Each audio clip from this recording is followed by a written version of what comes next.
Não, a gente não descobriu vida em Vênus. E o meu objetivo com esse vídeo é mostrar como você aí que está sentado na sua cadeira e que não tem a menor necessidade de estar engajado com esse tipo de conhecimento pode ir atrás da fonte mais confiável sobre essa informação, que é o próprio artigo, e descobrir por conta própria que ninguém descobriu vida em Vênus, por mais que o jornal da Deep Web esteja falando que descobriram. A proposta desse vídeo não é falar especificamente sobre a descoberta, mas sim pegar essa descoberta e usar ela para descobrir, para entender um pouco mais sobre como a ciência funciona, lendo o artigo em primeira mão. Na verdade, a gente vai ler o resumo do artigo e eu vou mostrar para vocês como a gente pode ler um resumo e como tirar informações extremamente relevantes do resumo de um artigo. Meu objetivo aqui é mostrar como qualquer pessoa que esteja interessada em saber sobre as descobertas científicas pode ir diretamente na fonte mais confiável e aprender sobre qual foi aquela descoberta sem necessidade de depender de um jornal falar sobre isso. Mesmo que você não seja da área, mesmo que você não seja nem da área acadêmica, você precisa ser capaz de tirar suas próprias fontes confiáveis. Tudo bem, você pode confiar num jornal, você pode confiar no seu divulgador científico favorito, isso é ok, mas não é muito mais legal você mesmo ir até o artigo e ler, então é isso que a gente vai fazer agora. Eu tenho um pequeno disclaimer antes de qualquer coisa, que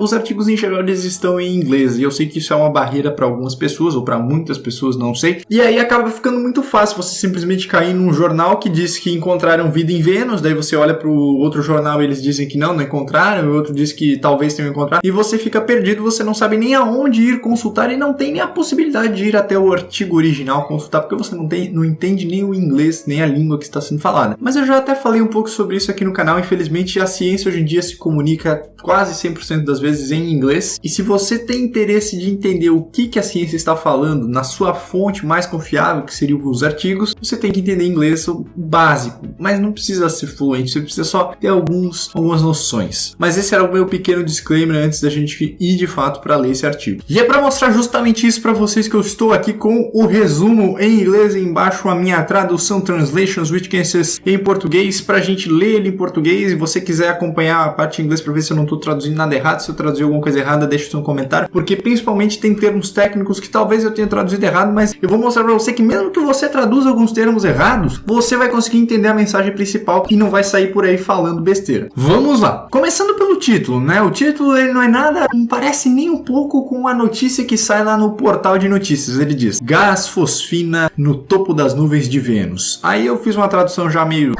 estranha, assim, que eu não sei exatamente, não achei uma definição para Cloud Decks. Cloud Decks seria uma região acima das nuvens, no topo das nuvens, talvez seja algo muito específico, mas aí que tá. O importante é tu entender que é acima das nuvens, na região superior de Vênus, na atmosfera. Esse é o ponto. Mas olha só como esse título, ele simplesmente diz que encontraram, na verdade não diz nem que encontraram, ele diz gás fosfina no topo das nuvens de Vênus. É sobre isso que nós vamos falar, é sobre isso que esse artigo se trata. Aí ele começa dizendo: medições do vestígio de gases nas atmosferas planetárias nos ajudam a explorar condições químicas diferentes daquelas encontradas na Terra. Até aqui nada de novo, só contextualizando. Nosso vizinho mais próximo, Vênus, possui o topo de suas nuvens temperadas, porém hiperácidas. Também nada de novo, ele só está dizendo que, tudo bem, as nuvens não são tão quentes, mas elas são muito ácidas. Por enquanto, nada de novo. Aqui nós reportamos a aparente, olha só o que eles colocam aqui, a aparente presença de gás fosfina pH3 na atmosfera de Vênus. É aqui que a gente começa a retirar informações relevantes. Você percebe que eles dizem que eles reportam a aparente presença, eles não dizem que existe. Não, encontramos com certeza. Não, aparenta existir presença do gás fosfina na atmosfera. E aí eles justificam por que isso é algo relevante, dizendo onde qualquer fosfórico deveria ser encontrado em formas oxidadas. Essa frase aqui, a frase anterior, as 3 frases anteriores são lixo. Não são lixo, elas são contextualização, para tu entender do que eles estão falando. E aqui eles dizem o que eles encontraram. Isso aqui é o resultado e a justificativa do porquê que isso é relevante. Isso sempre tem. Todo o resumo que você for ler de um artigo vai possuir essa parte onde eles dizem: nós encontramos tal coisa e isso é relevante por tal motivo. E isso não necessariamente está em termos técnicos. Aqui o cara está simplesmente explicando que eles encontraram gás fosfina onde qualquer fosfórico deveria ser encontrado em outras formas, não da forma que eles encontraram. E aí o resumo entra em partes meio técnicas. Ele começa dizendo: não há outras identificações plausíveis para detecções espectrais de banda de onda milimétrica de linha única. Isso aqui é um termo absolutamente específico, eu não faço a menor menor ideia do que se trata isso aqui. Eu sei que tem a ver com espectroscopia, talvez, nem sei se seja isso, mas a questão é, eu não preciso entender o que é isso aqui, porque essa parte do resumo, ela não é feita para mim, ela é feita para os caras que são da área, que entendem do assunto e querem, talvez, por algum motivo, fazer uma vasculhagem, tipo, será que isso aqui bate com os experimentos que eu fiz? Será que isso aqui bate com os meus métodos? Isso aqui é a parte metodológica, né? Foram com os telescópios de não sei da onde, eles inferiram uma certa quantidade, né? Eles vão dando alguns relatos para não dizer que eles não tiraram dados. Coisa bem simples que não muda muito no que eles fizeram, só dá mais detalhes técnicos. Para você que só quer saber o que aconteceu, isso aqui, bullshit. E aí eles continuam explicando por que isso é relevante, né? A presença de pH3, a fosfina, não foi explicada após estudos exaustivos de caminhos fotoquímicos e química de estado estável, coisas que eu não sei exatamente do que se trata, mas aí continua, sem nenhuma rota de produção abiótica conhecida atualmente na atmosfera de Vênus, nuvens, superfície, subsolo, ou por descargas elétricas, atividade vulcânica ou entrega meteorítica. Essa frase, essa parte do resumo, é aonde ele está dizendo pra gente por que é relevante e o que eles fizeram para tentar falsear aquilo que eles encontraram. Eles relatam aqui que após estudos exaustivos de uma série de métodos aqui que eu não sei, você não precisa saber o que é, eles não conseguiram uma rota de produção abiótica para este gás ali, né? Abiótica seria sem contar com a presença de vida, mas eles ainda não falaram necessariamente que isso implica que tem vida ali. Eles só disseram que essa presença não pode ser explicada pelos métodos que se conhece até agora na ciência de como o pH3, a fosfina, é produzida. Pelo menos em Vênus, né? Eles usaram todas as rotas de produção, né, que não sejam biológicas, abióticas, que se conhecem em Vênus, né? Desde na superfície, no solo, no subsolo, por descargas elétricas. Nenhuma delas consegue explicar a produção da fosfina. E aqui entra o ponto-chave do artigo, que eu vou até ler aqui em cima, porque eu estava vendo que a minha tradução ficou um pouco errada. Eu coloquei, o pH3 pode se originar de desconhecidos processos fotoquímicos ou geoquímicos, mas esse pode aqui em cima, se vocês forem ler, é could.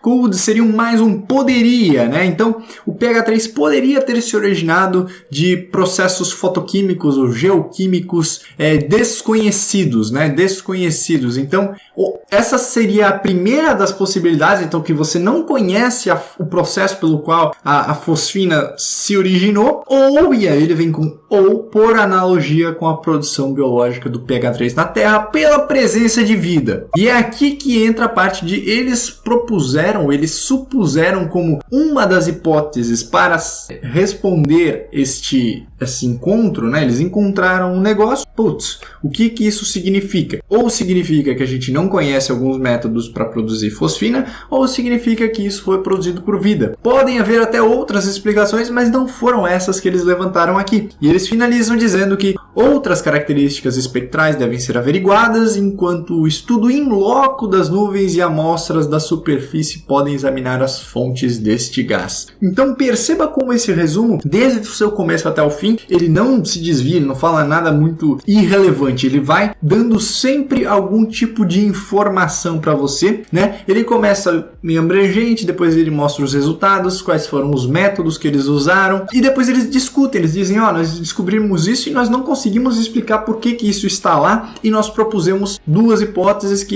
ou que existe um processo que a gente não conhece, ou que pode ter sido originado pela vida. Isso é que eles estão reportando no artigo, e como conclusão eles dizem que mais averiguações precisam ser feitas, estudos in loco da atmosfera, do solo de Vênus, tudo isso precisa ser feito para que essa origem do gás seja de fato compreendida. Então esse não é um artigo nem mesmo dizendo nós descobrimos a fosfina lá e ela tem origem de vida. Não, esse artigo só está relatando, com base neste resumo, só está relatando que eles encontraram evidências da fosfina de acordo com os dados do telescópio, e é isso que você precisa saber. E essa informação toda está aqui no resumo, em 10 15 linhas de resumo, que talvez se dificulte um pouco se você não for da área acadêmica, mas ou se você tiver essa barreira da linguagem, mas um inglês básico, um Google Tradutor, você consegue ler esse texto e você consegue tirar por conta própria a sua conclusão do que é isso aqui. Olha como é legal, você não precisa depender de pessoas te explicando. E eu acho que essa é a minha mensagem aqui.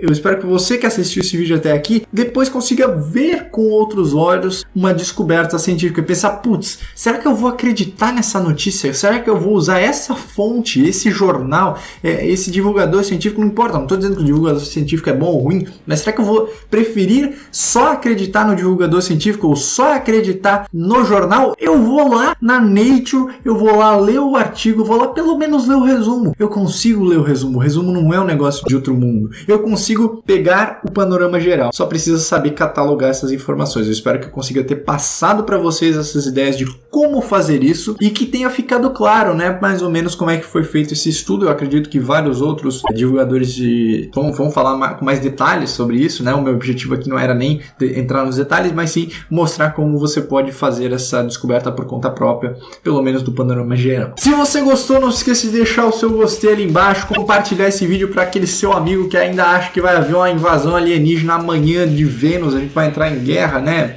Aqueles filmes de ficção, manda para aquele seu amigo. Não se esqueça de se inscrever no canal se você não é inscrito e você quer receber os vídeos também. Não se esqueça de ativar o sininho, porque o YouTube não envia notificação se você não ativar o sininho, então ative o sininho. Espero ver vocês nos próximos vídeos do canal. Até mais e valeu!